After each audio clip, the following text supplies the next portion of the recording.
The bitter wind howled through the narrow corridors of Castle Ravenscroft, carrying with it the scent of impending snow. Ilara shivered as she made her way through the servants' passage, her thin woolen dress offering little protection against the early winter chill. The stone walls of the ancient fortress seemed to exhale cold air, as if the castle itself were a living, breathing thing, ancient and malevolent. In her calloused hands, Ilara carried a small wooden tray, upon which sat the remains of the evening meal she had been permitted to take for herself: a chunk of dark bread, a sliver of hard cheese, and a cup of watered wine. It wasn't much, but it was more than most castle slaves received, and for that small mercy she was grateful. The castle had been her prison for nearly 7 years now, ever since Lord Dresden's soldiers had raided her village when she was just 15. The Lord had claimed it was punishment for unpaid taxes, but everyone knew the true reason. Her people had refused to send tribute to the vampire nobles who ruled the surrounding lands. Most of the villagers had been slaughtered. The young and strong, like Ilara, had been taken as slaves. As she approached the narrow window at the end of the passage, her favorite spot in the entire castle, Ilara noticed something unusual. A dark figure huddled in the alcove beneath the window, wrapped in a tattered cloak dusted with snow. Ilara froze, her heart hammering against her ribs. Intruders in Castle Ravenscroft were unheard of. The fortress was said to be impenetrable, perched as it was on the edge of a sheer cliff, with only one narrow, heavily guarded road leading to its iron gates. She should alert the guards. That would be the expected response from a loyal castle slave. But loyalty had been beaten into her, not earned, and she hesitated. The figure stirred, and a pale face emerged from beneath the hood of the cloak. It was a man, gaunt and exhausted, with several days' growth of dark beard shadowing his jaw. His eyes, when they met hers, were the color of steel, and they widened slightly in alarm. "Please," he whispered, his voice rough. "I mean no harm." Ilara's gaze darted to the narrow staircase behind her. No sounds of approaching guards. They would be changing shifts now, gathered in the warmth of the guardroom, sharing stories and ale. "How did you get in here?" she demanded, keeping her voice low. A ghost of a smile touched the stranger's lips. "I have my ways." "Are you a thief?" "No," he replied, "merely a traveler seeking shelter from the storm." As if to emphasize his words, the wind outside howled more fiercely, rattling the iron-framed window. Ilara should turn and run, alert the guards, save herself from punishment. Instead, she found herself moving closer, drawn by something in the man's eyes. Pain, perhaps, or loneliness. Whatever it was, it resonated within her own heart. "You'll freeze to death in this passageway," she said. "And if the guards find you, death would be a mercy compared to what they do." The stranger nodded grimly. "I'm aware of Lord Dresden's reputation." Ilara glanced down at her meager meal, then back at the man's hollow cheeks and cracked lips. With a sigh that surprised even herself, she extended the tray toward him. "Here, it isn't much, but it's something." The stranger's eyes widened. "You would share with me? A trespasser?" "I would share with another soul in need," Ilara replied. "Take it before I change my mind." After a moment's hesitation, the man reached for the bread, breaking off half and leaving the rest. "I cannot take all you have," he said softly, "but I thank you for your kindness." As he ate, Ilara studied him more carefully. Despite his bedraggled appearance, there was something refined about him, in the way he held himself, in his speech. His hands, though dirty, showed no calluses from labor. This was no common vagrant. "What's your name?" she asked. He paused mid-bite, seeming to consider his answer carefully. "Thorn," he finally said. "And yours, kind one?" "Ilara." "A beautiful name," Thorn murmured. "It means star in the old tongue, does it not?" Ilara blinked in surprise. Few people knew the old language anymore. "Yes, it does. My grandmother named me." "She chose well." His gaze lingered on her face, and Ilara felt a strange warmth spreading through her chest despite the cold. A sudden noise from the stairwell, the clink of metal, the heavy tread of boots, shattered the moment. Guards. "You must hide," Ilara hissed, panic seizing her. "Quickly!" Thorn rose to his feet with surprising grace for someone who had appeared so weakened. "Where?" Ilara pointed to a small door, half hidden in the shadows. "The old servants' quarters. No one uses them anymore. The roof leaks and the floors rotting in places, but it's safer than here." Without hesitation, she grabbed Thorn's wrist to pull him toward the hiding place, and gasped. His skin was ice-cold, colder even than the winter air that filled the passage. Their eyes met, and in that instant Ilara knew what he was. The unnatural chill of his flesh, the preternatural grace, the way he had somehow infiltrated an impenetrable fortress. It all made sense. "Vampire," she whispered, the word barely audible even to her own ears. Something flashed in Thorn's steel-grey eyes, regret perhaps, or resignation. "Will you still help me?" he asked quietly. The footsteps grew louder. In seconds the guards would turn the corner and discover them both. Every story Ilara had ever heard, every warning her grandmother had whispered on dark winter nights, told her to run from this creature. Vampires were monsters, predators who viewed humans as nothing more than livestock to be fed upon. And yet, this one had not harmed her, had not taken all her food when offered, had looked at her with eyes that held pain and gratitude, not hunger and malice. "This way," she decided, tugging him toward the hidden door. "Hurry!" They slipped through just as the guards rounded the corner, the ancient hinges mercifully silent. The chamber beyond was dark and damp, with a partially collapsed ceiling that let in slivers of moonlight through gaps in the ancient tiles. The air smelled of mold and disuse, but it was empty of life and safer than the corridor outside. Ilara pressed her ear to the door, listening as the guards passed by, their conversation fading as they continued their patrol. Only when silence returned did she turn to face her companion. Thorn stood in a shaft of moonlight, his hood thrown back now, revealing features that were both beautiful and terrible in their otherworldly perfection. His dark hair fell in waves to his shoulders, framing a face that might have been carved from marble by a master sculptor. "You knew what I was," he said quietly, "and still you helped me." "Perhaps I'm a fool," Ilara replied. "Or perhaps you see beyond the stories you've been told."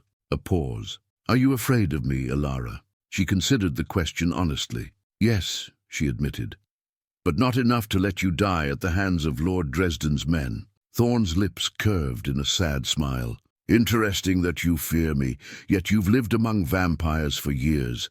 Does Lord Dresden not inspire the same dread?" "Lord Dresden inspires many things," Ilara said bitterly. "Dread, hate, despair. But he's rarely seen by the likes of me. He stays in his towers, sending his human servants to collect blood tributes from the slaves." "Blood tributes," Thorn repeated, his voice hardening. "A pretty name for a vile practice." Ilara studied him curiously. "You disapprove? Yet you must feed as well. There are ways to feed without cruelty, without taking life or freedom." His gaze grew distant, or at least there were once. An uncomfortable silence fell between them. Ilara was acutely aware of how vulnerable she was, alone with a creature who could drain her life in moments if he chose. Yet some instinct told her he would not harm her. "Why are you here?" she finally asked. "In Castle Ravenscroft, of all places?" Thorn's expression darkened. "I came to observe Lord Dresden, to confirm what I've heard about his methods of rule." "You're not allied with him, then?" "No," Thorn said firmly. "Far from it." A bitter laugh escaped Ilara's lips. "So you're what? A vampire with a conscience? Forgive me if I find that hard to believe. Not all of my kind are monsters, Ilara, just as not all humans are kind." His eyes met hers meaningfully. "Though some, like you, remind me why humanity is worth protecting." Before Ilara could respond, a bell began to toll from the central keep, 9 measured strikes that echoed through the stone walls. Panic flashed through her. "The counting bell," she gasped. They'll be doing the evening head count of the slaves, if I'm not in the sleeping quarters." She didn't need to finish. They both knew what happened to slaves who broke curfew. Ilara had the scars on her back to prove it. "Go," Thorn said immediately. "I'll find another hiding place before dawn." Ilara hesitated. "The guards will be searching the castle thoroughly tonight. There's a new captain. He's eager to impress Lord Dresden. If they find you, I've evaded worse," Thorn assured her. "Go before they miss you." She turned to leave, then paused. "There's a storage cellar beneath the east kitchen. It's rarely used in winter. There might be sacks or crates you could hide behind." "Thank you." Thorn's voice was soft. "For the bread, for your help. It's been a long time since anyone showed me kindness without expectation of reward." "Perhaps I do expect something," Ilara said boldly. "Information about the outside world, about whether there's any hope of escape from this place." Something flickered in Thorn's eyes, surprise and perhaps respect. "A fair exchange. If I survive until tomorrow night, I'll tell you what I can." Ilara nodded, then slipped back into the corridor, her heart pounding. As she hurried toward the slaves' quarters, her mind whirled with questions. Who was this vampire who spoke of feeding without cruelty? Who claimed to oppose Lord Dresden? Who looked at her not as prey, but as a person worthy of gratitude and respect? She made it to her sleeping pallet, just as the head slave began the count, sliding beneath her thin blanket with seconds to spare. As she lay in the darkness, surrounded by the soft breathing of exhausted slaves, Ilara's thoughts returned to Thorn's steel-grey eyes and the strange connection she'd felt with him. It wasn't until the following evening, as she carried linens through the great hall, that Ilara learned the truth. She was passing behind a column when she overheard two of Lord Dresden's personal guards speaking in hushed tones.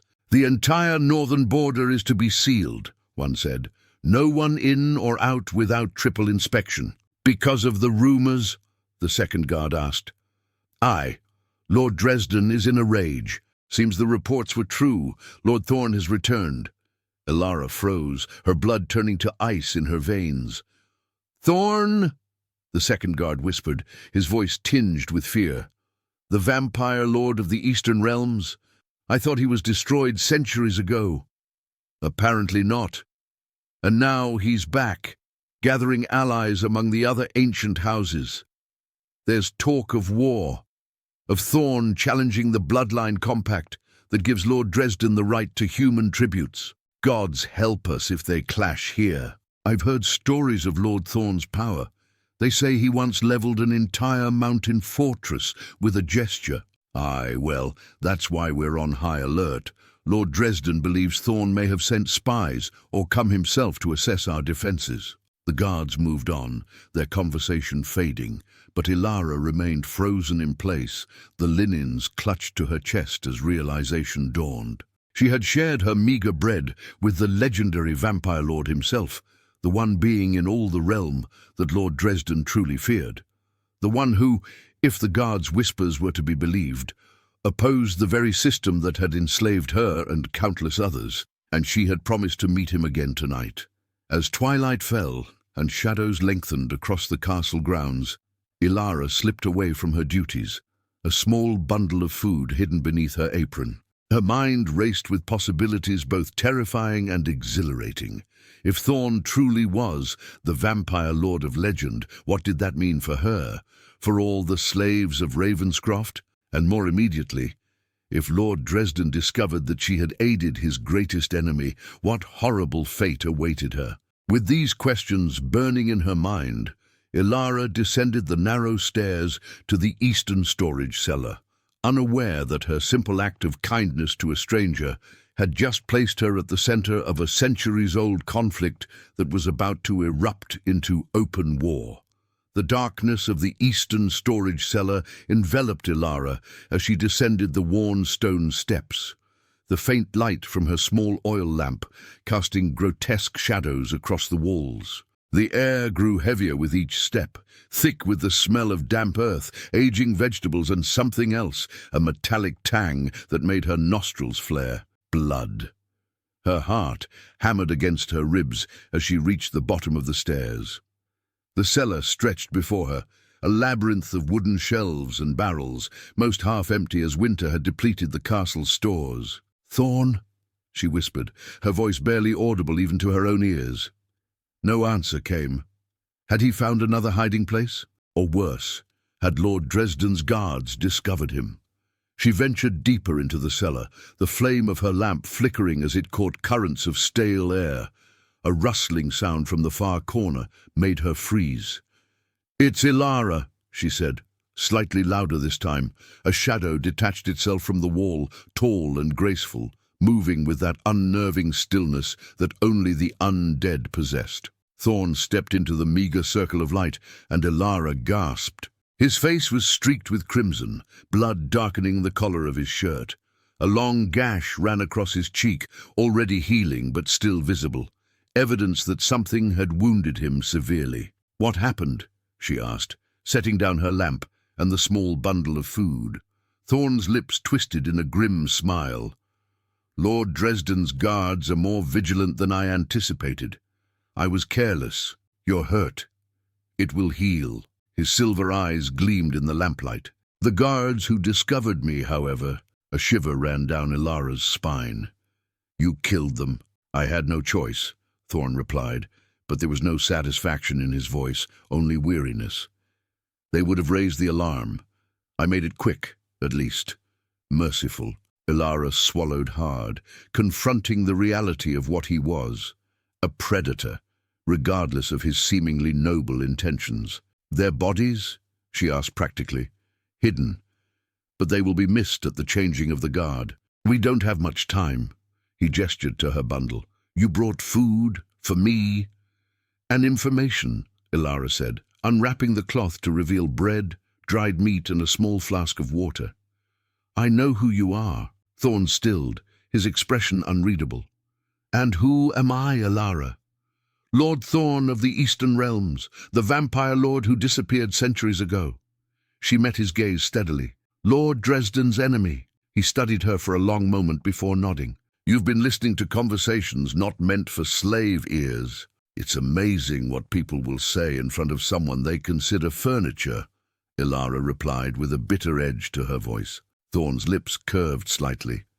"Indeed. And now that you know who I am, what do you intend to do with that knowledge?"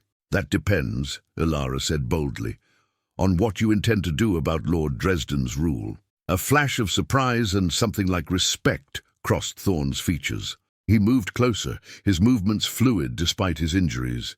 "I intend to end it," he said simply. "Not just Dresden's tyranny, but the entire system of blood tributes. The enslavement of humans for feeding purposes violates the oldest covenants between our kinds." "Covenants?" Ilara frowned. "I've never heard of such things." "Few humans have. Few vampires remember them either." Thorn's expression darkened. "Before I went into exile, there were laws. Rules of engagement between vampire and human societies, voluntary blood donation, protection in exchange for sustenance." His voice grew passionate. "Never slavery. Never the horror that Dresden and his allies have created." "And you think you can change it?" Ilara asked, skepticism creeping into her tone. "Lord Dresden has 9 other vampire nobles allied with him. They control everything from the northern mountains to the southern plains. I was more powerful than all of them combined once," Thorn said, a dangerous edge entering his voice. "And I have not returned alone." The implication hung in the air between them. Ilara's mind raced with possibilities, both terrifying and exhilarating. "If what you say is true," she said carefully, "then I want to help." Thorn raised an eyebrow. "Why would you risk your life for a cause that may well fail? For a vampire whose kind has brought nothing but suffering to your people?" "Because anything is better than this existence," Ilara replied fiercely. "Because I've watched children die in these walls, drained until their skin was like parchment, all to satisfy the thirst of monsters who see us as cattle. Because 7 years ago I promised my dying mother I would find a way to fight back." Her voice broke on the last words, memories of her mother's blood-soaked body flooding back, the raid on their village, the slaughter, her mother pushing her toward a hiding place, even as Lord Dresden's soldiers cut her down. "I'm sorry for your loss," Thorn said quietly, "for all the losses my kind has inflicted." "Your apology means nothing unless you act," Ilara said, steel entering her voice. "What is your plan?" Thorn studied her for a moment, seeming to weigh his options. Then he nodded, as if coming to a decision. "Dresden keeps a relic in his private chambers," he said. "The Heart of Karvith, an ancient artifact that amplifies his power, allows him to control the minds of lesser vampires, and strengthens his hold over the human population. It's the source of his dominance over the other noble houses. And you want to destroy it?" "No. I want to claim it." Thorn's eyes glittered. "With the heart in my possession, I could break Dresden's alliances, free his thralls, both vampire and human, and restore the old ways." Ilara considered his words. "So you seek not to end vampire rule, but to replace Dresden's tyranny with your own governance." "Not tyranny," Thorn corrected sharply. "Balance, partnership. The way it was before the Great Divide, when humans and vampires coexisted, not always peacefully, but with mutual respect." "Pretty words," Ilara said. "But why should I believe you're any different from Dresden?" In response, Thorn held out his hand. A small flame appeared in his palm, casting warm light throughout the cellar. Ilara gasped and stepped back. "Fire magic," she whispered. "But vampires cannot wield fire, yes. It's one of our few weaknesses." Thorn closed his hand, extinguishing the flame. "I am different, Ilara. I was human once, as all vampires were, but I have not forgotten my humanity, as so many of my kind have, and I have spent centuries mastering arts that most vampires fear." The revelation shook her. Tales of vampire weaknesses were whispered among slaves, but few had ever witnessed proof. Fire was said to be anathema to their kind, yet Thorn had conjured it willingly. "If the heart is so important," Ilara said, refocusing on practicalities, "it will be heavily guarded." "Yes, and located in chambers I cannot enter without invitation. Another old magic still in effect." Thorn's gaze was intense. "That is where you could prove invaluable." Understanding dawned. "You need a human to retrieve it. Someone with access to the upper levels." "Precisely. I clean the lower chambers only. Kitchen slaves aren't permitted near Lord Dresden's private quarters." Ilara frowned, thinking. "But Mira serves his personal meals. She might be able to—" "No," Thorn interrupted firmly. "I will not involve another innocent. The risk is already too great for you." "Mira has suffered worse than any of us," Ilara countered. "Her entire family was drained for Lord Dresden's coming-of-age ceremony. She would help if she knew it could bring him down. And if she's caught, tortured, forced to reveal my presence," Thorn shook his head, "we must find another way." Before Ilara could argue further, footsteps sounded on the stone steps leading down to the cellar. Heavy boots, guards, not servants. Thorn moved with preternatural speed, pulling Ilara behind a stack of barrels just as the light of torches illuminated the entrance. "Lord Dresden wants every corner of the castle searched," a gruff voice commanded. "Erickson and Mayhew are missing, and there's blood in the western corridor." "You think whoever killed them is hiding down here?" another voice asked, uncertain. "I think we check everywhere or we join the missing." The first voice was harsh. "Move!" Ilara's heart threatened to pound out of her chest as the guards began methodically searching the cellar. Thorn's arm around her waist was like iron, his body unnaturally still. He wasn't even breathing, a stark reminder of his inhuman nature. The guards moved closer, torchlight casting long shadows as they checked behind each set of shelves. They would reach their hiding spot in moments. Thorn's lips brushed against her ear. "When I move," he whispered, so quietly she felt rather than heard the words, "run for the stairs. Don't look back." Ilara shook her head frantically, but Thorn's grip tightened, brooking no argument. His eyes, when she met them, were no longer silver but solid black. his features sharpening into something predatory and ancient. The transformation terrified her. This was the face of the vampire lord that had razed fortresses and battled armies, not the contemplative figure who had shared her bread. A guard's torch illuminated the space just beside their hiding place. "Check behind those barrels," he ordered. Thorn moved.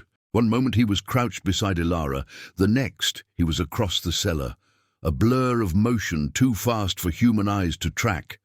The guard shouted in alarm as he materialized between them, his hands like claws as he grabbed one by the throat. "Run!" Thorn roared at Ilara, his voice inhuman. She ran. Blood-curdling screams erupted behind her as she fled up the stairs, taking them two at a time. She didn't stop when she reached the top, didn't pause to look back as Thorn had commanded. She raced through the kitchen corridors, mind numb with terror and confusion. Only when she reached the relative safety of a darkened alcove near the slaves' quarters did she stop, lungs burning, legs trembling. The sounds of alarm were spreading through the castle, shouts, running footsteps, orders being barked. Lord Dresden's fortress was waking to the threat in its midst. Ilara pressed herself against the cold stone wall, trying to slow her breathing, to think. What would happen to Thorn? Would he escape? And what of his mission to claim the heart of Carvith? If he failed, if he was captured or destroyed, what hope remained for the slaves of Ravenscroft? "Ilara!" A frantic whisper cut through her thoughts. Mira stood at the entrance to the alcove, her thin face pale with worry. "Where have you been? The captain is conducting a count of all slaves. Anyone missing will be suspected of helping the intruder." Intruder? Ilara feigned ignorance, though her voice shook. "Guards found blood in the western corridor. 2 men missing." Mira grabbed her arm. "Come quickly. They're gathering everyone in the Great Hall." Ilara allowed herself to be pulled along, mind racing. The Great Hall would be filled with guards, with Lord Dresden's human servants and perhaps the vampire noble himself. If Thorn had been captured. The massive doors to the Great Hall stood open, torchlight spilling out into the corridor. Inside, hundreds of slaves huddled in frightened groups, surrounded by armed guards. At the far end, seated on his obsidian throne, was Lord Dresden himself. Ilara had seen the Master of Ravenscroft only twice in her 7 years of captivity. Both times from a distance, a pale figure glimpsed moving through the upper corridors with his retinue of sycophants. Now he sat not 20 paces away, his presence dominating the vast chamber. Unlike Thorn, whose inhuman nature was subtle until provoked, everything about Lord Dresden screamed predator. His skin was alabaster white, his hair so pale it seemed colorless. His eyes, however, were crimson, the mark of a vampire who fed excessively, glutting themselves on human blood. Beside him stood a woman whose beauty was as terrible as it was perfect. Lady Morgaine, his consort. Her dark hair fell in waves to her waist, contrasting sharply with her white skin and blood-red lips. She surveyed the assembled slaves with contemptuous boredom. "Silence!" Lord Dresden's voice cut through the murmurs, unnaturally loud in the vast space. "An intruder has breached our defenses. 2 of my guards lie dead." A collective shudder ran through the assembled slaves. Ilara felt Mira's hand tighten on her arm. "The intruder is still within these walls," Dresden continued, rising from his throne. "And I have reason to believe he has had help from within." His crimson gaze swept over the crowd, and Ilara fought the urge to shrink back. Vampires couldn't read minds, at least most couldn't. But Lord Dresden's scrutiny felt like it could strip away lies and expose her treachery. "Any slave found to have aided this enemy will face not death, but eternal servitude." Dresden's voice dropped to a silky whisper that somehow carried to every corner of the hall. "I will turn you, make you vampire, but bound to me by blood magic, aware for eternity, but unable to control your own actions. A fate worse than any death your limited human imagination can conceive." Beside him, Lady Morgaine smiled, revealing delicate fangs. Perhaps a demonstration would be effective, my lord, she suggested, her voice musical and cold. To ensure cooperation, Lord Dresden nodded, gesturing to his guards. Bring her.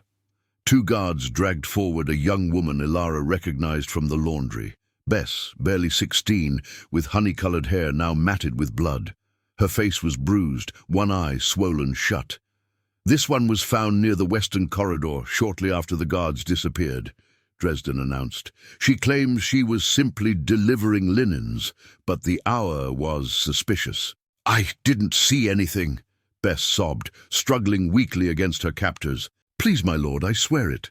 Perhaps not, Dresden conceded, stepping down from his dais to approach the terrified girl. But someone did. Someone among you knows something. He circled Bess slowly, like a shark. And until that someone comes forward, I will make an example of this one. Ilara's blood ran cold. She had to do something. But what? To confess would mean not only her own torture and death, but would endanger Thorn's mission. Yet to remain silent meant condemning an innocent to unspeakable suffering. Before she could decide, the great doors at the far end of the hall slammed open with such force that they shattered against the stone walls. Wind howled into the chamber, extinguishing half the torches and plunging the hall into flickering shadows. A lone figure stood in the doorway, silhouetted against the night sky. Dresden! Thorn's voice rang out, deeper and more resonant than before. Release the girl! Your quarrel is with me. The vampire lord's crimson eyes widened in shock, then narrowed with hatred. Thorn! He spat the name like a curse. So the rumors are true. You have returned from your exile. Thorn stepped into the hall, and gasps rippled through the assembled crowd. Gone was the bedraggled stranger Ilara had met in the servants' passage. In his place stood a being of terrible majesty, clad in battle armor of an ancient design, a sword of strange metal glinting at his side. His long, dark hair was pulled back, revealing the aristocratic planes of his face and the intensity of his now silver eyes. I have returned, Thorn confirmed, his gaze sweeping over the hall until it found Ilara among the crowd. For a heartbeat, their eyes locked, and she felt a strange sensation, like fingers brushing against her mind, conveying reassurance. To what end? Dresden demanded, releasing Bess, who collapsed to the floor. Forgotten. Your time has passed, old one. The world has moved on without you. Not for the better, Thorn replied, advancing into the hall with measured steps. Guards moved to intercept him, but a gesture from Dresden held them back. You have corrupted everything the Bloodline Compact stood for, turned guardianship into slavery, partnership into predation. Dresden laughed, the sound echoing unnaturally. Pretty ideals from a bygone era. Humans are food, Thorn. Cattle. Nothing more. If that is truly what you believe, Thorn said quietly, then you are too far gone to be reasoned with. He drew his sword in one fluid motion, a blade that seemed to drink in the torchlight rather than reflect it. Dresden's lips curled in a sneer. You would challenge me, here, in the heart of my power, surrounded by my guards and loyal servants? I would end your tyranny, Thorn replied. By combat or by reason, the choice is yours. Lady Morgaine stepped forward, her beautiful face contorted with rage. Kill him, she hissed to Dresden. End this now. Lord Dresden raised a hand, and the air in the hall seemed to thicken, pressure building as he gathered his power. You are outnumbered, outmatched, and centuries too late, Thorn. Whatever allies you may have gathered outside these walls cannot help you now. Thorn's expression remained impassive. I need no allies to deal with you, usurper. With those words, he lunged forward with supernatural speed. Dresden barely had time to conjure a shield of dark energy before Thorn's sword crashed against it, sending cracks of light splintering through the magical barrier. The assembled slaves scattered in terror as the two vampire lords clashed in the center of the hall. Guards rushed forward but were repelled by the shockwaves of power emanating from the combatants. Ilara found herself pressed against the wall alongside Mira and several other kitchen slaves. watching in awe and terror as Thorn and Dresden exchanged blows too fast for human eyes to fully comprehend. One moment they were across the hall, the next they were smashing through stone pillars, their forms blurring with speed. "What's happening?" Mira whispered, clutching Ilara's arm. "Who is that vampire fighting Lord Dresden?" "Someone who might free us all," Ilara replied, her eyes never leaving the battle. For a moment it seemed Thorn had the upper hand. His sword sliced through Dresden's defenses, drawing a line of dark blood across the vampire lord's chest. Dresden howled in pain and rage, stumbling back. Then Lady Morgaine stepped forward, raising her hands. Darkness pooled between her palms, coalescing into a sphere of writhing shadows that she hurled at Thorn's back. "Behind you!" Ilara screamed before she could stop herself. Thorn whirled, barely deflecting Morgaine's attack with his blade. The distraction cost him. Dresden recovered and struck, his clawed hand piercing Thorn's armor at the shoulder. Thorn grunted in pain but didn't falter. He kicked Dresden away with inhuman strength, sending the vampire lord crashing into his obsidian throne, shattering it. "Enough!" Dresden roared, rising from the debris. Blood streaked his pale face, but his eyes burned with malevolent power. "Guards! Seize everyone! No one leaves this hall!"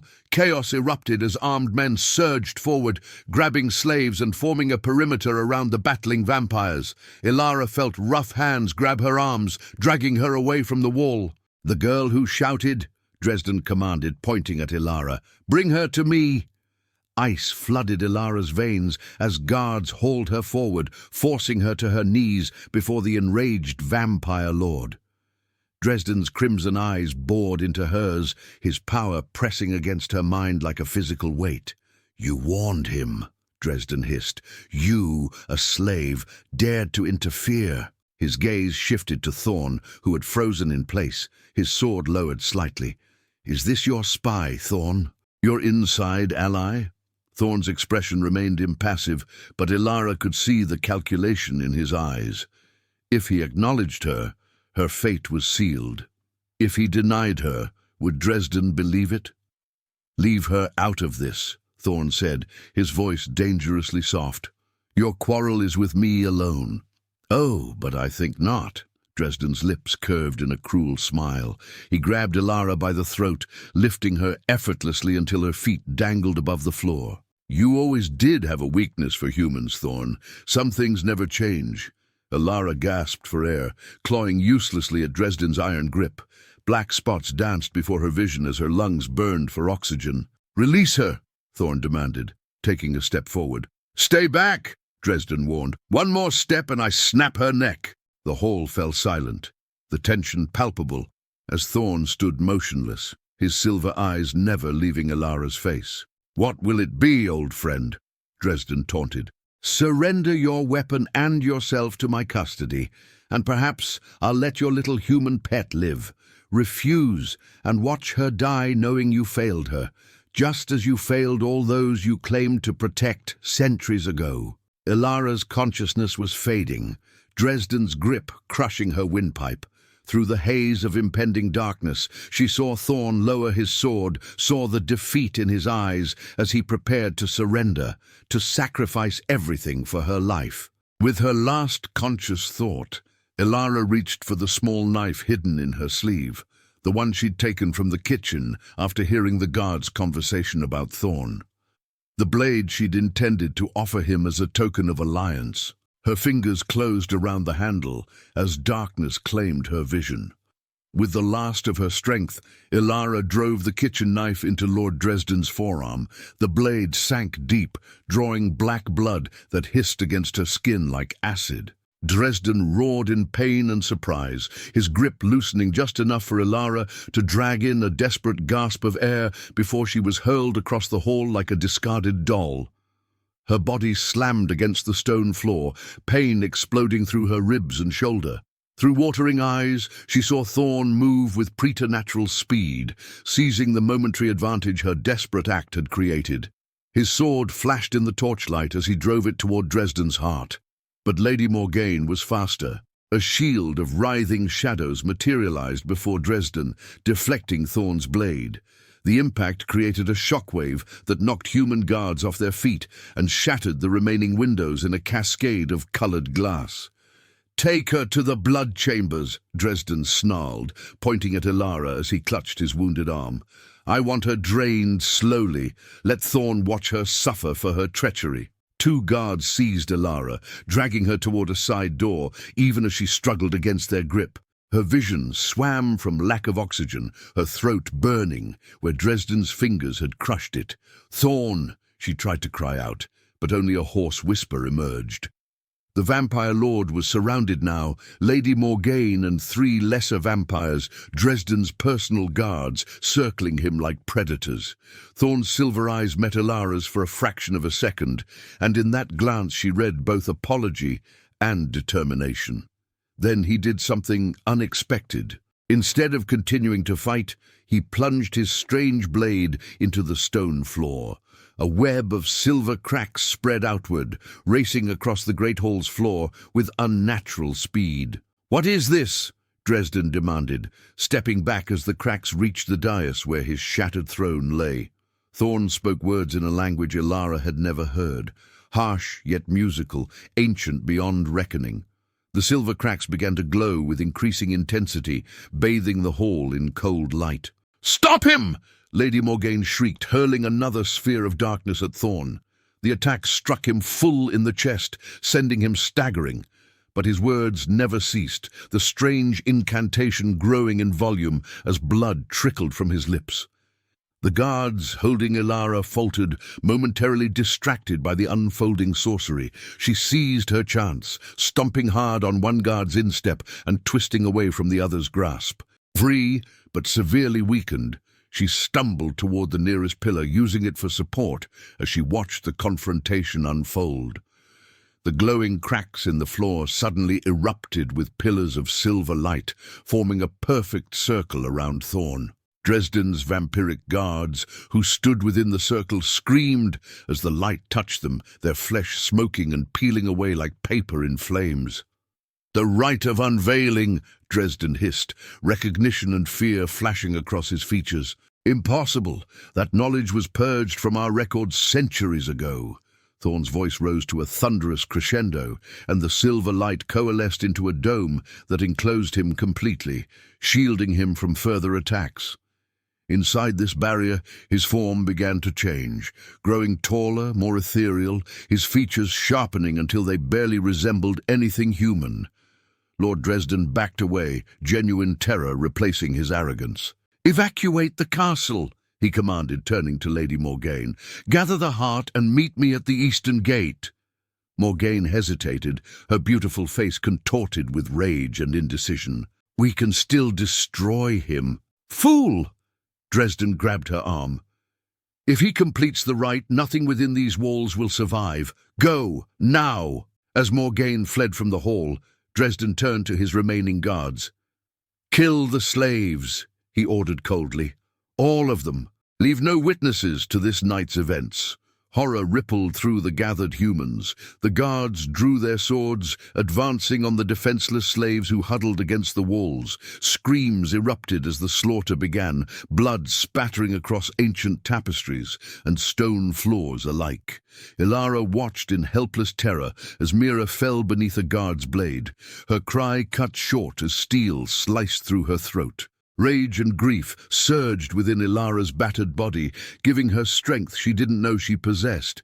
"Thorn!" she screamed, her voice breaking as she staggered toward the dome of silver light. "They're killing everyone! Please!" Inside the dome, Thorn's transformed figure seemed to hear her. The light pulsed, growing blindingly bright for an instant. Then the dome exploded outward in a wave of silver energy that swept across the great hall like a tide. Where it touched Dresden's guards, they froze in place, their weapons inches from their intended victims. Where it touched the vampire lord himself, he screamed in agony, dropping to his knees as if crushed by an invisible weight. The wave passed through Ilara like a breath of winter wind, chilling but not harming her. When it receded, Thorn stood in the center of the hall, restored to his previous form, but somehow more imposing, power radiating from him in almost visible waves. Dresden, he said, his voice resonating with unnatural depth, your time of reckoning has come. The vampire lord snarled, struggling to rise against the invisible force pinning him down. You cannot rewrite what has already been established, he gasped. The bloodline compact was never meant to enslave, Thorn interrupted, advancing toward him. I helped write those words, Dresden. I was there when the first covenant between our kinds was sealed in blood and oath. He knelt beside the struggling vampire lord, his expression almost pitying. You have forgotten what it means to be vampire. We were meant to be guardians of the night, protectors of humans against darker forces, not their oppressors. Pretty lies, Dresden spat. The strong rule the weak. It is the way of nature. No, Thorn said quietly. It is the way of cowards who fear to imagine a better world. He rose, turning to address the stunned slaves who still lived. Go, all of you. Leave the castle now. What happens next is not for human eyes. The slaves needed no further encouragement. They fled toward the open doors, helping wounded comrades and avoiding the frozen guards whose eyes tracked them with helpless rage. Ilara didn't move. Despite the pain racking her body, despite the horror she had witnessed, she couldn't bring herself to leave. Not yet. Ilara, Thorn said, noticing her hesitation, you must go with the others. Morgaine, she managed to say, her voice raw. She's gone to get the heart. Understanding flashed in Thorn's eyes. The heart of Karvith. Yes, he glanced at Dresden, who had ceased struggling, a calculating look replacing his fear. That's what you truly fear losing, isn't it? Not your castle or your slaves, but the source of your power. You'll never find it, Dresden sneered. Morgaine knows secret passages even you are unaware of, Thorn. She'll be leagues away by now. I don't need to find it, Thorn replied calmly. Ilara already knows where it is. Shock rippled across Dresden's face as his crimson gaze snapped to Ilara. Impossible. No slave has access to my private chambers. Ilara swayed on her feet, confusion mingling with her pain. She didn't know where the heart was kept. She had never been to Lord Dresden's private chambers, never glimpsed this mysterious artifact. Why would Thorn claim otherwise? Then she felt it again, that strange sensation of fingers brushing against her mind. Images flickered before her inner eye, a tower room with windows of black glass, a pedestal of obsidian, and upon it a crystal the size of a human heart, pulsing with crimson light. The vision was so vivid, so detailed, it felt like a memory rather than imagination. She could see the exact corridor that led to the chamber, count the steps of the spiraling staircase, feel the whisper of dark magic that surrounded the heart. The North Tower, she whispered, understanding dawning. Behind the wall of weeping maidens, a passage hidden by illusion magic. Dresden's face contorted with rage and disbelief. How? How could she possibly? The connection works both ways, old friend, Thorn said softly. When you attempted to invade her mind, you opened a door. I merely stepped through it and gleaned what I needed from your own memories. He turned to Ilara. Go to the North Tower. Find the heart. You'll know it when you see it. She'll never reach it, Dresden snarled. Morgaine will tear out her throat before she takes 3 steps inside that tower. Perhaps, Thorn conceded. Or perhaps Morgaine will be too occupied with her own survival to notice one small human. He made a subtle gesture, and the paralysis holding Dresden intensified, drawing a scream of pain from the vampire lord. Ilara hesitated, torn between fear and determination. The heart of Karvith was the key to everything, to ending Dresden's reign, to freeing the slaves, perhaps to changing the very relationship between humans and vampires throughout the realm. I'll find it, she decided, straightening despite the pain in her ribs. But what then? I'm no match for Lady Morgaine. You won't need to be, Thorn assured her. The heart has its own protections, protections that work against vampire flesh.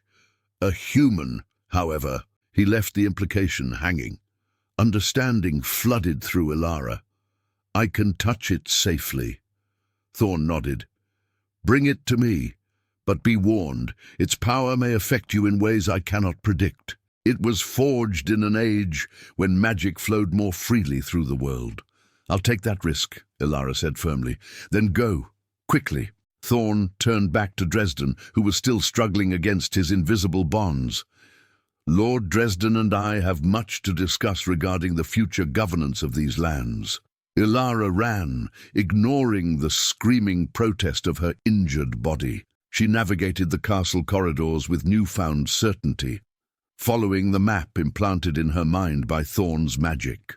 Servants and guards alike fled in all directions, panic spreading through Ravenscroft like wildfire as word of the confrontation in the Great Hall reached every corner.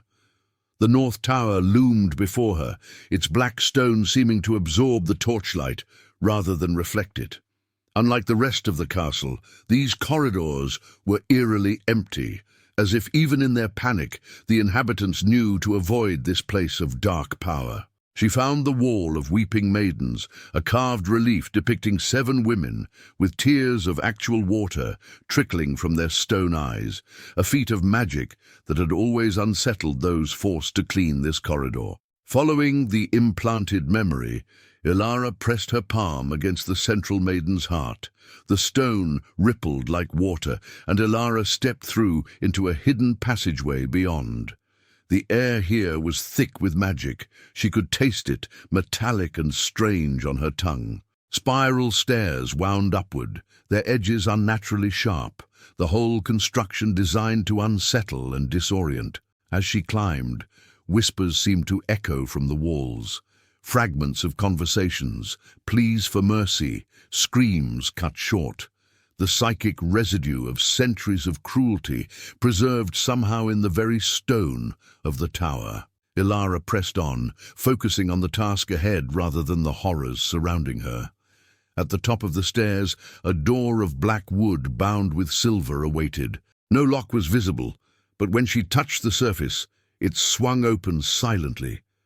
The chamber beyond matched Thorn's vision perfectly, circular, with windows of black glass that somehow allowed moonlight to filter through while preventing anyone outside from seeing in.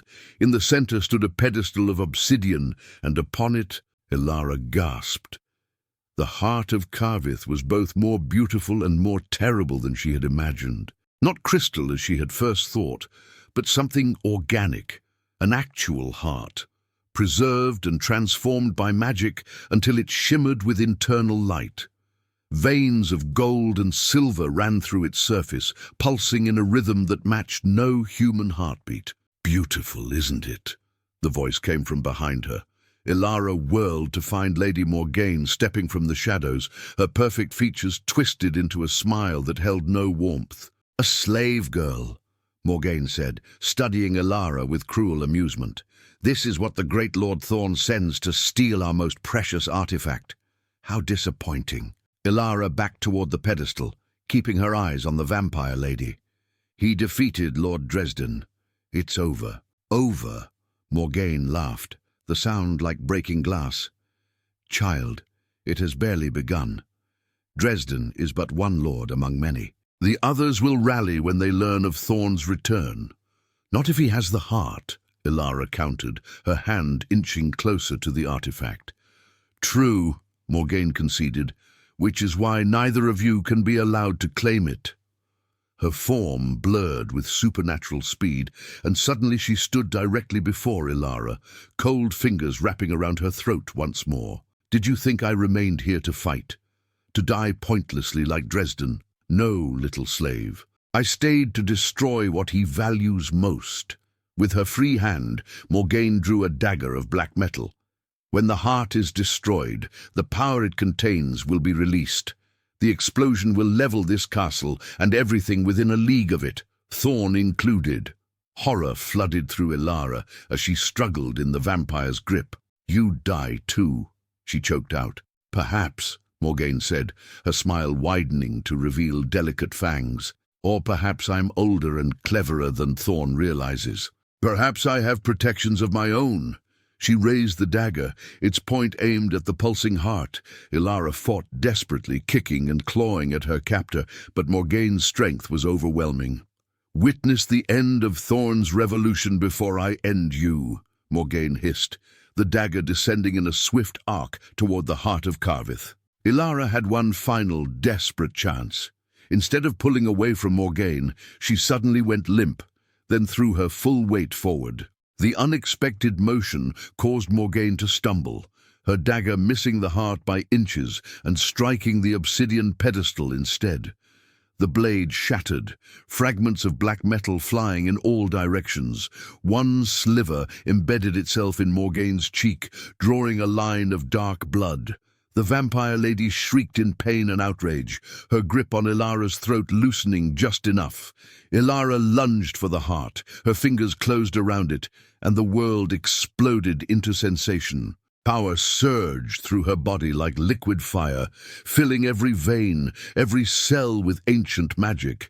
Voices echoed in her mind, thousands of them stretching back through centuries, past bearers of the heart, past victims of its power, all screaming or pleading or commanding at once. Through the chaos of sensation, Ilara was dimly aware of Morgaine recovering, lunging toward her with murderous intent. Acting on instinct rather than conscious thought, Ilara raised the heart before her like a shield. When Morgaine's fingers touched its surface, she recoiled as if burned, her perfect skin blistering and blackening where contact had been made. "What is this?" she shrieked. "How are you controlling it? No human can wield the heart." Ilara had no answer. The artifact pulsed in her grasp, its rhythm gradually syncing with her own heartbeat. The cacophony of voices in her mind began to settle, organizing themselves into a tapestry of knowledge, the heart's history, its capabilities, its true purpose. "It was never meant for you," Ilara said, her voice strange even to her own ears, layered with echoes of those who had spoken through the heart before. "Never meant for tyranny or domination." Morgaine backed away, genuine fear replacing her arrogance. "What are you becoming?" she whispered. Ilara felt the change rippling through her, not just power, but understanding. Visions flashed before her eyes, the ancient covenant between humans and vampires, signed in blood and sealed with magic, the betrayal that had led to the Great Divide, Thorn's exile and Dresden's rise, and most shocking of all, her own blood, her own lineage, traced back through generations to— "Impossible," she whispered, as the final piece of knowledge settled into place. Morgaine seized the moment of distraction, darting forward with supernatural speed. But Ilara was changing, evolving with each second the heart remained in her grasp. She raised her free hand instinctively, and a barrier of golden light materialized between them, halting Morgaine's attack. "Thorn knew," Ilara realized aloud. "He knew what would happen when I touched the heart. That's why he sent me instead of coming himself." "What are you talking about?" Morgaine demanded, circling warily. "My bloodline," Ilara replied, wonder and anger mingling in her voice. "I'm descended from the human signatories of the original bloodline compact, from those who were meant to balance vampire power with human wisdom." Her eyes narrowed. "From those your kind betrayed and slaughtered to seize absolute control." The heart pulsed more intensely now, its light growing to fill the chamber. Ilara felt knowledge continuing to pour into her mind, how to use the artifact, how to channel its power, how to restore what had been broken centuries ago. "This ends tonight," she said, raising the heart above her head. Its light bathed her in crimson and gold, transforming her from slave to something else entirely, neither human nor vampire, but something new. Morgaine lunged one final time, desperation overcoming caution. Ilara didn't flinch. The heart flashed, and Lady Morgaine's beautiful form dissolved into ash that scattered across the black glass floor. Alone in the chamber, cradling an artifact of unfathomable power, Ilara looked out through the black glass windows at the castle below. She could sense every vampire within its walls, feel their fear and confusion as Thorn's power disrupted centuries of established order. She could sense Thorn himself, still in the great hall, holding Dresden captive but also watching, waiting to see what would emerge from the North Tower, waiting to see if his gamble would pay off. With the heart clasped to her chest, Ilara began to descend the spiral stairs. Each step felt different now, as if she walked between worlds rather than merely down a staircase. The whispers from the walls no longer frightened her. She recognized them as echoes of the past, memories preserved by magic that had seeped into the very stone over centuries. By the time she reached the bottom, she understood what needed to be done, what only she could do. The heart had chosen her, just as Thorn had known it would. But the power it offered came with a price she wasn't certain she was willing to pay. To restore the balance between humans and vampires would require sacrifice, perhaps the ultimate sacrifice. As she stepped through the wall of weeping maidens back into the main corridor, a new question burned in her mind. Had Thorn sent her to the heart out of wisdom and trust, or had he merely used her as Dresden had, as a tool to achieve his own ends? With this uncertainty darkening her thoughts, Ilara made her way toward the great hall, the heart of Carvith pulsing against her chest like a second heart, ancient, powerful, and filled with terrible purpose. The wound in Ilara's throat throbbed with each step as she descended toward the great hall, the heart of Carvith pulsing against her chest in perfect counterpoint. Its power flowed through her veins like liquid starlight, transforming her with each passing moment. Knowledge that should have taken lifetimes to acquire cascaded through her mind. Ancient languages, forgotten rituals, the true history of the covenant between humans and vampires. And with knowledge came terrible clarity. As she approached the massive doors of the great hall, now hanging from broken hinges, Ilara paused. Through the heart's power, she could sense everything within. Thorn, standing triumphant over the kneeling form of Lord Dresden, the remaining slaves huddled in corners despite Thorn's earlier command to flee, the bodies of the fallen scattered across the stone floor like broken dolls. She could sense something else too, the web of intentions and manipulations that had brought her to this moment. Thorn had known who she was from the beginning. Had known what would happen when she touched the heart, had orchestrated everything, perhaps as surely as Dresden had orchestrated the raid on her village 7 years ago. My whole life, she whispered to the silent corridor, has been shaped by vampires playing games with human lives. The heart pulsed in response, neither confirming nor denying, merely offering its ancient power for her use, however she chose to use it.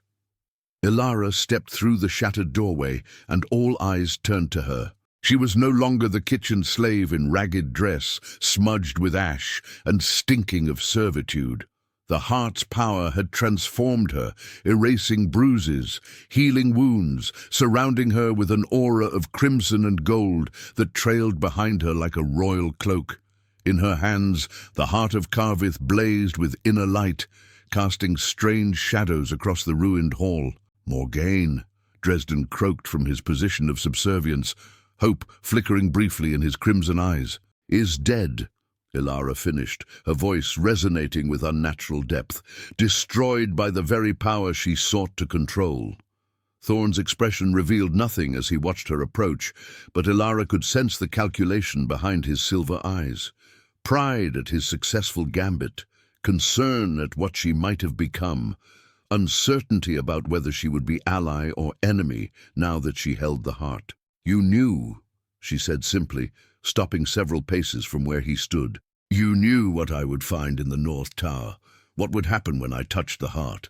I suspected, Thorn admitted, his voice soft but carrying to every corner of the silent hall.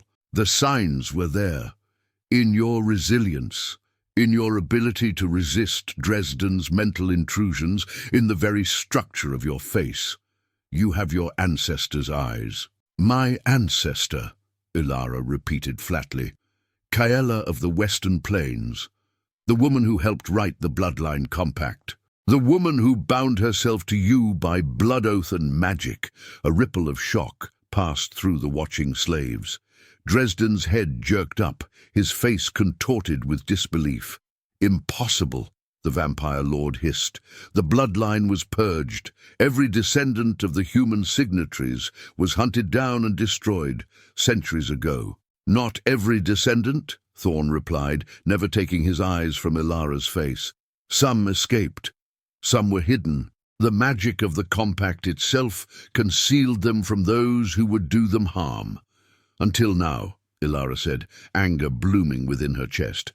Until you needed a pawn to retrieve the heart, a human who could touch it safely, a human with the right bloodline to activate its full power. Pain flashed across Thorn's features.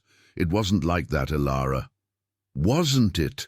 She took a step closer, the heart pulsing more intensely in her grasp. The heart is showing me everything, Thorn. How you watched me for years before making contact. How you allowed my village to be raided, my mother to be slaughtered, because it would place me here in Castle Ravenscroft, perfectly positioned for when you finally decided to challenge Dresden. Through the heart's power, she could see it all now.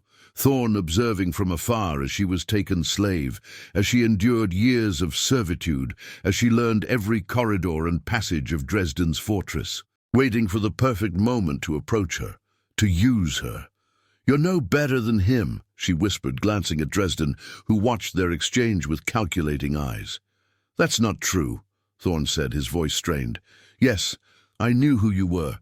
Yes, I needed your help to retrieve the heart, but I never intended for you to bear its burden."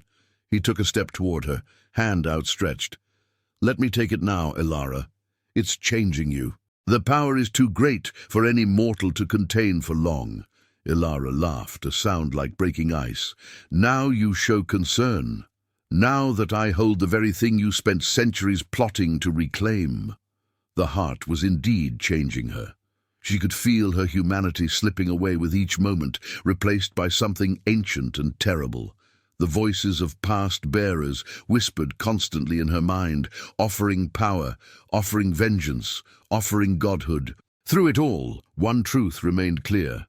With the heart, she could reshape the world, end vampire dominion forever, free every human slave from the bloodline covenant's corrupted interpretation, or restore the balance as it was meant to be.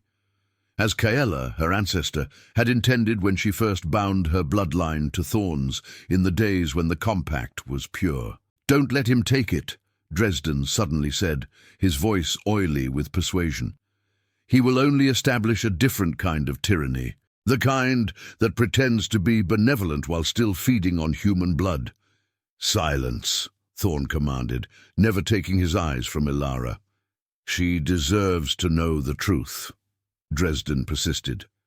"About Kaela, about what really happened between you." Ilara felt the heart pulse, offering her glimpses of a past too painful to fully comprehend. A woman with her eyes, standing proud beside a younger Thorn, both of them surrounded by light as they completed a ritual binding that transcended mere politics. Love. They had loved each other. "You were more than allies," she whispered, the revelation shaking her to her core. "She was your consort," Thorn finished, something ancient and grieving entering his voice. "My equal, my balance. When vampires grew too powerful, too removed from their humanity, she reminded me what it meant to be mortal, to cherish life rather than prey upon it. And then you let her die," Dresden said triumphantly. "When the rebellion came, when your precious bloodline compact was challenged by those of us who saw humans for what they truly are, you failed to protect her." "That's not what happened," Thorn said, but doubt had crept into his voice. The heart pulsed, showing Ilara fragments of truth, Kaela bleeding in Thorn's arms, betrayed not by him, but by one of her own kind. A human counselor who had allied with Dresden's ancestors, who had believed vampires should rule rather than partner with humanity. "You didn't fail her," Ilara said softly, the heart's revelations continuing to unfold before her inner eye. "You honored her last wish. You went into exile rather than unleashing your full power, rather than destroying the human betrayers along with the vampire usurpers. Because she believed that redemption was possible," Thorn said, his voice thick with emotion centuries old. That one day the balance could be restored without wholesale slaughter, and you've spent centuries waiting for that day. Ilara's anger began to fade, replaced by understanding. Waiting for her bloodline to produce another who could wield the heart, who could undo what was done. The heart showed her more, Thorn watching over her ancestors through generations, a silent guardian operating from the shadows, interfering only when necessary to ensure the bloodline continued. His joy when Ilara was born with Kaela's eyes, his agony when her village was targeted by Dresden's forces, and his torment when he realized the only way to position her to reclaim the heart was to allow that raid to happen. "You could have saved her," Ilara whispered, grief for her mother rising fresh and sharp. "My mother. You could have saved her that night." "Yes," Thorn admitted, his silver eyes filled with ancient sorrow. "And in doing so, I would have revealed myself to Dresden decades before I was strong enough to challenge him. The sacrifice of one life, even one so precious, against the freedom of thousands." "An easy calculation when it isn't your mother bleeding in the dirt," Ilara said bitterly. "There was nothing easy about it," Thorn replied, his voice barely audible. The last piece fell into place as the heart revealed a final truth. The depth of Thorn's self-loathing for the choices he had made, the centuries of guilt he had carried, the absolute conviction that once his mission was complete, he did not deserve to live. "You never intended to rule," Ilara realized aloud. "You came to restore the balance and then, what? Die. Someone worthy must bear the heart," Thorn said simply. "Someone of Kaela's bloodline.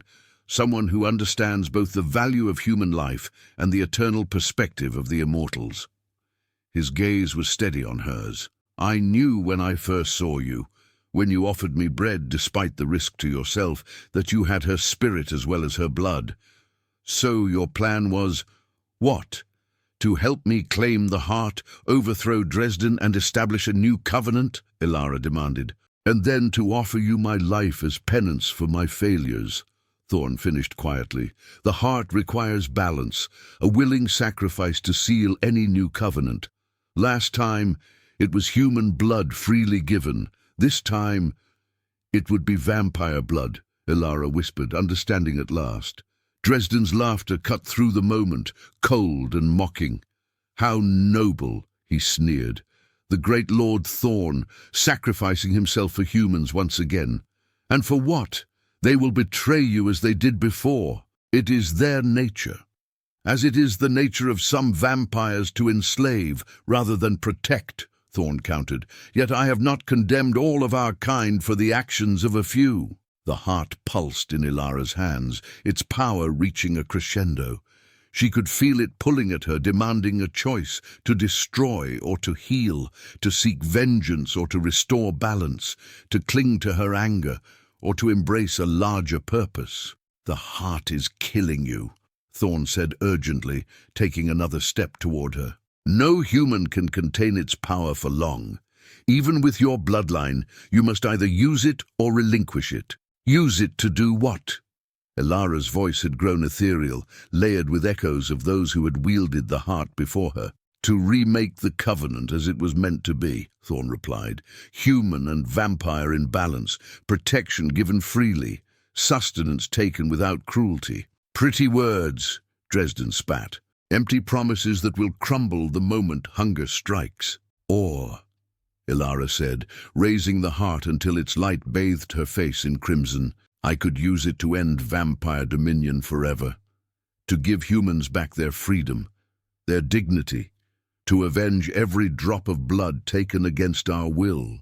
The slaves who remained in the hall stirred at her words, hope and fear mingling in their expressions. "You could," Thorn acknowledged.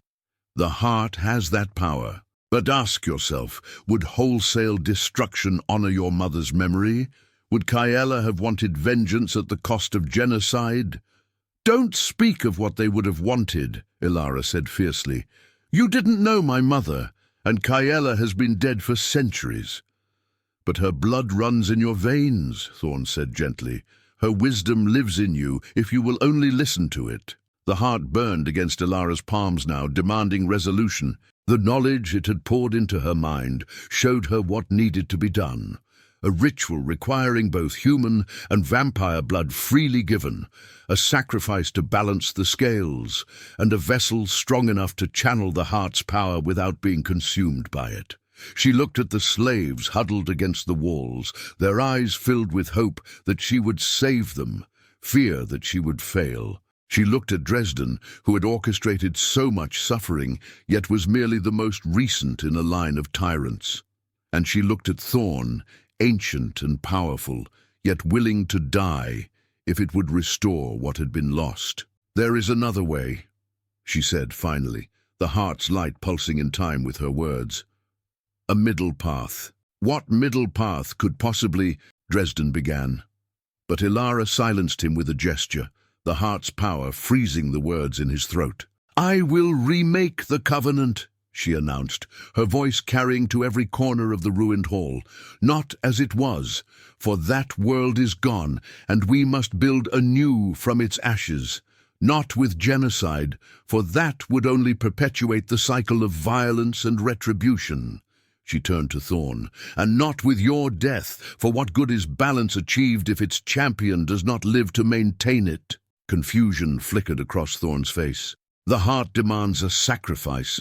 "Yes," Ilara agreed, "but not of life, of power." With sudden clarity she understood what needed to be done. The heart had shown her the path forward, not destruction or preservation, but transformation. "Dresden will be the sacrifice," she declared, turning to the kneeling vampire lord. "Not his life, but his power, his immortality, the very essence of what has made him tyrant. You cannot—" Dresden began to protest, but Ilara raised the heart, and his words died in his throat. "I can," she said simply. "The heart can transform as well as destroy. It can take what was given by blood magic and return it to dust." She approached Dresden, who tried to shrink away, but remained bound by Thorn's earlier spell. The heart pulsed eagerly in her grasp. "Lord Dresden, who has broken the covenant, who has enslaved those he was meant to protect, who has corrupted the gift of immortality," Ilara intoned, the heart's ancient knowledge providing the words of the ritual. "I strip you of power, of endless years, of the night's embrace." She placed the heart against Dresden's chest. The vampire lord screamed as crimson light poured from his eyes, his mouth seeming to drain something essential from his very being.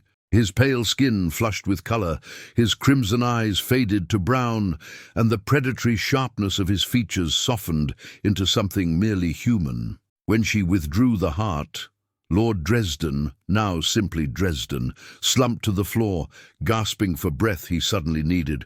"What have you done to me?" he wheezed, his voice stripped of its supernatural resonance. "Given you the perspective you lacked," Ilara replied. "You will live as a human, age as a human, and when your natural span is complete, die as a human. Perhaps in that time you will relearn what you have forgotten about the value of mortal life." She turned to the gathered slaves, raising the heart high. "By the power of Kayla's bloodline, by the ancient magic of the heart of Karvith, I declare the corrupted covenant broken." The heart flashed blindingly bright, and throughout the castle, throughout the realm, chains of magical servitude shattered. Vampire compulsions fell away from human minds like scales from eyes. Ancient wards trapping humans within vampire territories dissolved into mist. "And in its place," Ilara continued, turning to Thorn, "I offer a new covenant, not of master and slave, but of equals with different gifts, not of predator and prey, but of guardian and guarded, each protecting the other in their time of strength." "It cannot work," the human Dresden croaked from the floor. "They will never accept it, either side." "They will," Thorn said, moving to stand beside Ilara, "because the alternative is destruction for both our kinds." He turned to her, silver eyes searching her face. "The ritual is incomplete," he said softly. The heart requires more than words to seal a new covenant. I know, Ilara replied.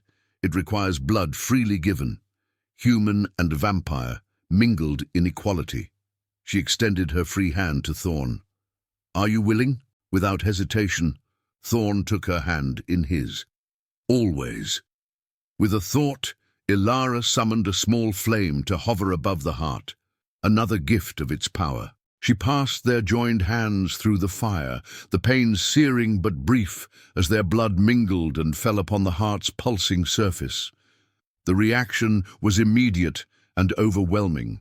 Light erupted from the heart, no longer merely crimson, but shot through with gold and silver, expanding outward in a sphere that engulfed first them, then the entire hall, then the castle beyond.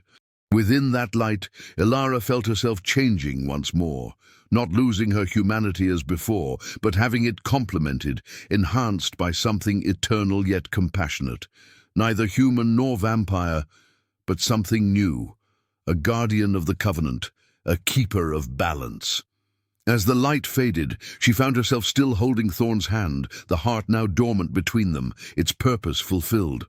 Around them, the ruined hall had been transformed, damage repaired, blood vanished, the very stones seeming to glow with renewed purpose. What now?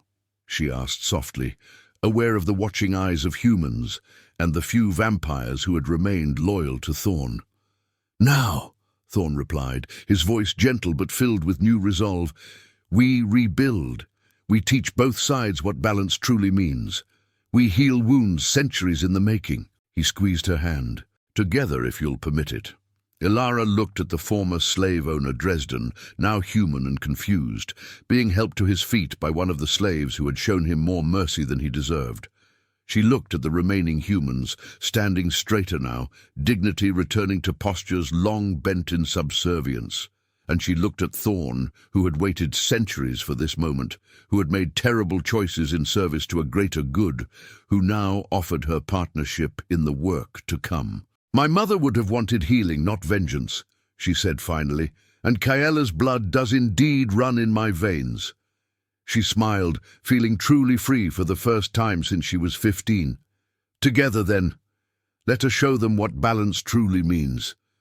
Outside, dawn was breaking over Castle Ravenscroft. For the first time in centuries, its light fell on a fortress no longer dedicated to tyranny, but to transformation, a symbol of what could be built from the ashes of what had been lost. Ilara stepped forward into that light, the heart of Karvith cradled against her chest, Thorn at her side, and the future, uncertain but full of possibility, stretching before them like an unwritten page.